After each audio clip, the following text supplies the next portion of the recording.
Strangers like to seek me out in public places and have random conversations.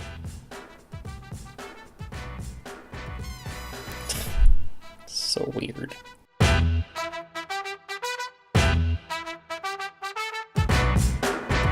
If you would like to get better at having a conversation with a stranger, or maybe just someone that you aren't extremely comfortable around or don't know very well, like someone who's interviewing you for a job, or great Uncle Eddie, I'm going to talk about the things you can do to make it more of a smooth experience. And a recent strange experience I had, because strangers like to seek me out in public places and have random conversations. So the other day, I'm in the store and I tend to pull the shopping cart from the side, like beside me, rather than pushing it from behind like a normal person.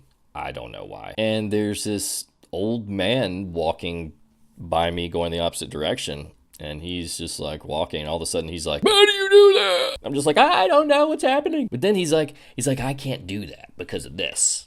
My old finger. I can't freaking do this. Like, I can't do this because of my old finger."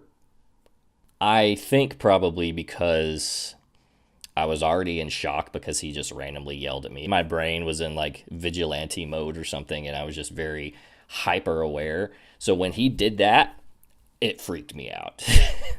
I literally was just like, I was like a 4-year-old, like, "Oh my gosh, his finger, he took his finger off." I fell for it. I fell for the finger trick. But then I'm now in a conversation with this old man stranger. "You know, I hear Trump has a weave. Let me tell you a story about a frog I found in a bush this morning." You're from the States, right? "Until the cops came."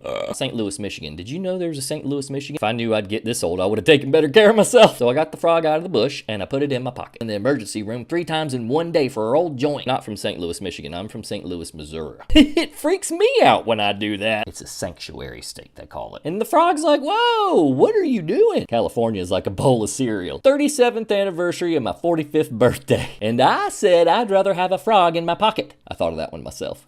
So maybe this should have been a video about how to get out of a conversation with somebody you don't want to be in a conversation with. I did check to see what was in his cart, by the way, because I had seen him earlier while I was walking around, and he was standing for a really long time at the gun counter. And I noticed that because, well, I'm not going to say why I noticed that, but anyways. He is a great example of how to carry on a conversation with a stranger, though, because he was just walking around up to anyone and having a conversation with them. In reality, the bad part of that is he was just talking at people. You know, we end up in situations where we're forced to have a conversation with someone because it feels awkward to stand there silently.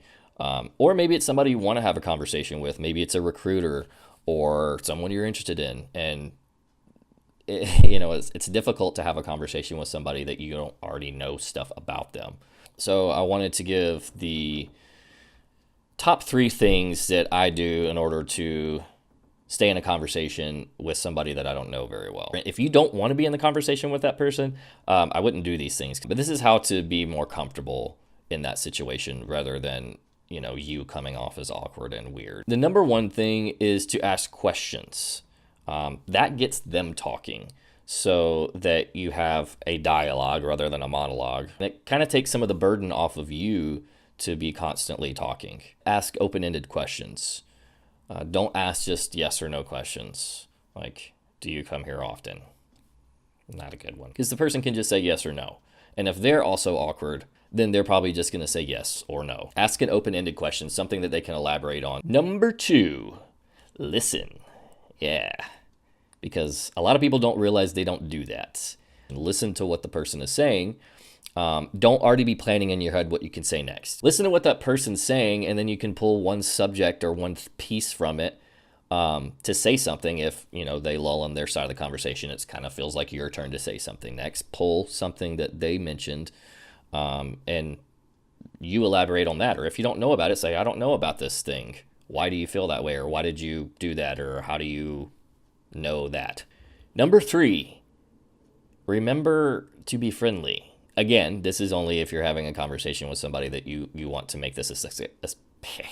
Only do this if this is a conversation you want to continue. Sometimes when we're uncomfortable and feeling awkward, we're, again, in our head about it, and we forget what our face looks like or what we're doing with our hands, and we might be thinking we're looking like we're listening, but sometimes we look like this. That's one thing that I really love about some of my experience in going to school for graphic design and theater.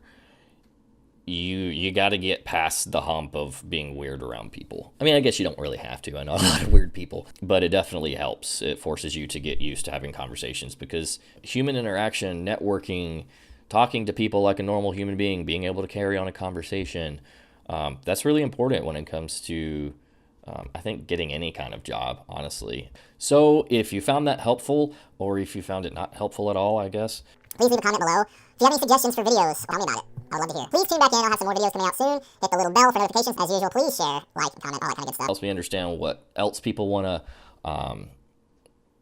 please.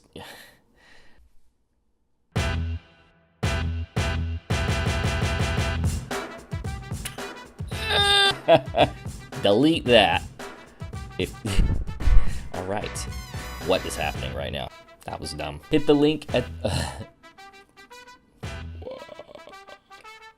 Really hate when people don't look at me.